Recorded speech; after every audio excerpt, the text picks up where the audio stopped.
తెంచుకుంటే తెగిపోతుందా దేవుడు వేసిన బంధం? తెలుసుకో నీ జీవిత గమ్యం, పెంచుకోమానుబంధం.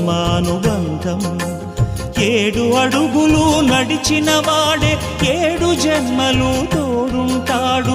భర్తగా నిన్ను భరించువాడే బ్రతుకు దీపం వెలిగిస్తాడు. అతని హృదయం నాటి చెరామి, అగ్నిహోత్రమే అందుకు హామీ. అతని హృదయం నాటి చెరామి, అగ్నిహోత్రమే అందుకు హామీ. తెంచుకుంటే తెగిపోతుందా దేవుడు వేసిన బంధం? తెలుసుకో నీ జీవిత గమ్యం, పెంచుకోమానుబంధం.